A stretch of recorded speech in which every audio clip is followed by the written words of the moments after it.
Good morning friends, कैसे हैं आप? Good morning sir. Budget Gurukul का चौथा लेसन हम करेंगे। सबसे महत्वपूर्ण, कमाई की जुगाड़। सरकार कमाती कैसे है, कमाने का जुगाड़ कैसे करती? कमाने के आम आदमी के पास तीन तरीके हैं।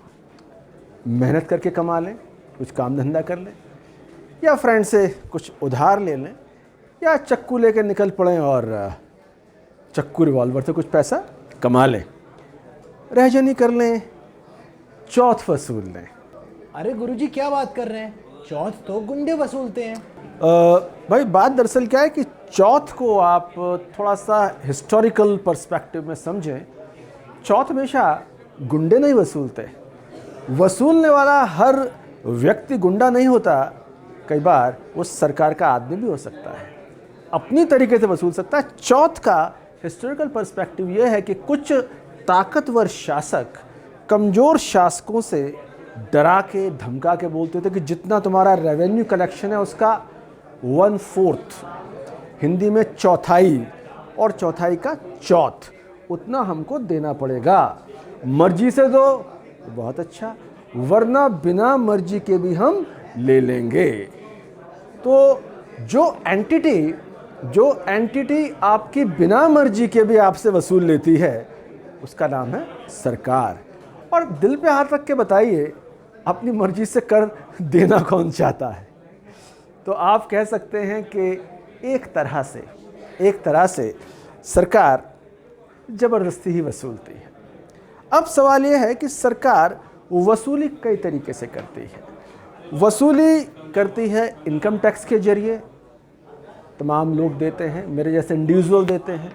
सरकार वसूलती है कंपनियों से, उसे हम बोलते हैं कॉरपोरेशन टैक्स। कॉरपोरेशन का मतलब कंपनी। कोई बाहर से सामान मंगा रहा है, इंपोर्ट कर रहा है, इंपोर्ट ड्यूटी लगा के वसूलती है, उसे हम बोलते हैं आयात कर। तो इन सारे करों से मिलने वाली रकम को हम बोलते हैं रेवेन्यू रिसीट्स, राजस्व प्राप्ति। सरकार रेवेन्यू के अलावा पूंजीगत यानी कैपिटल रिसीट्स के जरिए भी वसूलती है। सर, ये रेवेन्यू और कैपिटल में फ़र्क क्या है? रेवेन्यू और कैपिटल, इसमें क्या फ़र्क है, इस बात को समझने के लिए मैं तुमसे सवाल पूछूंगा। तुम शराब तो नहीं पीती? अच्छी लड़कियों जानता हूँ तुम शराब नहीं पीती, लेकिन फिर भी मुझे सवाल पूछना ज़रूरी इसलिए था कि मैं तुम्हें समझाना है रेवेन्यू और कैपिटल में क्या फ़र्क होता है। तुम बहुत अच्छी बच्ची हो, कॉलेज के बाद ट्यूशन्स करती हो, हर महीने 10,000 रुपये पर मंथ कमाती हो ट्यूशन से। जनवरी, फरवरी, मार्च, अप्रैल, हर महीने 10,000 रुपये मिल रहा है। इसे हम बोलेंगे रेवेन्यू इनकम। सपोज़ तुमने शराब पीना शुरू किया, शराब की आदत पड़ गई, ट्यूशन से कोई कमाई हो नहीं रही, शराब की तलब है, अपना मोबाइल बेच दिया। मोबाइल तुम्हारी संपत्ति थी, संपत्ति तुमने बेच दी, उससे जो तुम्हें पैसा मिलेगा उसे हम बोलेंगे कैपिटल रिसीट्स। सरकारें बहुत खर्च करती हैं और घाटे का नशा इस कदर हो जाता है कि उनको अपनी संपत्तियां बेचनी पड़ती हैं। पाकिस्तान सरकार पाकिस्तान दूतावास की इमारतें बेच रही है, पाकिस्तान के एयरपोर्ट बिक रहे हैं। रेवेन्यू है नहीं, कहीं से इनकम नहीं आ रही है, तो संपत्तियां बिक रही हैं। हमने अगर संपत्ति बेचकर दूसरी संपत्ति खड़ी की तो अच्छा मान सकते हैं। आजकल सर्दी बहुत पड़ रही है, हमने मोबाइल बेच के हमने पार्टनरशिप पे चाय की दुकान लगा ली, नीचे 100 रुपये की चाय बेची, मोबाइल बेचा 10,000 का, हमने खड़े कर दिए 20,000 रुपये, संपत्ति बेच के हमने ज़्यादा पैसे कमाए। तो ये कैपिटल रिसीट बहुत अच्छी कैपिटल रिसीट है। हम कमाते धमाते कुछ नहीं हैं, घड़ी बेच रहे हैं, कार बेच रहे हैं, मकान बेच रहे हैं, इससे जो पैसा आ रहा है उसको हम बोलेंगे कैपिटल रिसीट। और हर महीने कुछ अर्न कर रहे हैं मेहनत करके, उसे हम बोलेंगे रेवेन्यू रिसीट। अच्छा, तो सर इसमें क्वालिटी वाली कमाई कौन सी होती है, कैपिटल वाली या फिर रेवेन्यू वाली? श्योर, बहुत अच्छा सवाल है। रेवेन्यू की इनकम बेटर या कैपिटल वाली इनकम बेटर? पूंजीगत प्राप्तियां बेटर, राजस्व बेटर? एग्जाम्पल देता हूँ, भगवान करे ऐसा ही हो। तुम्हारे फादर हज़ार गज की 5 कोठियाँ छोड़कर गए तुम्हारे लिए, और तुम्हें BA ऑनर्स इकोनॉमिक्स कराया, MA कराया, जर्नलिस्ट बनाया, तुम्हारी सैलरी 1 लाख, 2 लाख, 3 लाख, 4 लाख, यानी तुम्हारे पास अब एसेट्स भी हैं और तुम्हारी सैलरी बढ़ती चली जा रही है।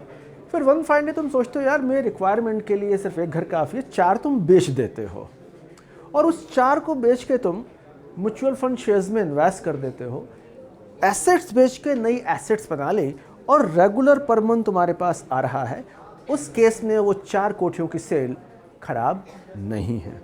दूसरा एग्जाम्पल, तुम सोचते हो यार कि बाप तो 5 कोठी छोड़ के चले गए, करना क्या। तुम दिन रात अपना मस्ती की पाठशाला में रहते हो, पढ़ते वढ़ते कुछ नहीं हो। धीमे धीमे धीमे हमारे बुजुर्ग कहते हैं कि कुआं कितना भी गहरा हो, लगातार पानी खींचोगे तो वो खाली हो जाएगा। इसलिए तुम देखोगे कि कितनी बड़ी एसेट्स हों, अगर नए रेवेन्यू के सोर्सेज जनरेट नहीं होंगे तब सिर्फ आप कैपिटल वाली इनकम पे बेस नहीं कर सकते। आप अपनी संपत्ति बेचो, बेचने में कोई हर्जा नहीं है, पर उस संपत्ति को बेचने का एक कारण ये हो सकता है कि साहब अब उसकी ज़रूरत ही नहीं है, आपने उस संपत्ति को कैश में कन्वर्ट किया, कहीं और लगा दिया। तो आइडियल तो ये है कि रेवेन्यू लगातार आता रहे, बढ़ता रहे, और जो संपत्तियां, जो कंपनियां, जो चीज़ें अब हमें लगता है वो सरकार हो या व्यक्ति हो कि अब उनका इस्तेमाल नहीं है, उसको बेच के कैश में कन्वर्ट करें और उनको हम बेहतर जगह इस्तेमाल करें।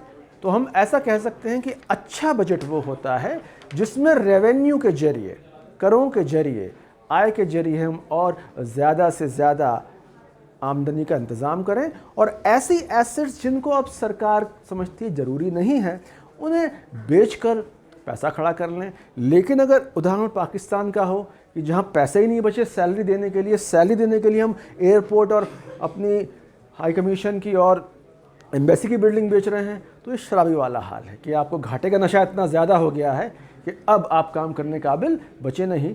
आपका एक दिन कोठी, मकान, दुकान, शर्ट, पैंट सब बिक जाएगा। वो बैंकरप्सी यानी दिवालियापने की स्थिति है। तो अच्छी एसेट कैपिटल पिताजी छोड़ गए, बहुत बढ़िया, मगर अपनी काबिलियत में, अपनी स्किल में, अपनी मेहनत में, अपने टैक्सेस में, अपनी इनकम के नए नए सोर्सेज हमको तलाशते रहने चाहिए। कैपिटल ज़रूरी है तो रखेंगे, नहीं तो उसे बेच के हम आगे बेहतर इन्वेस्ट करेंगे।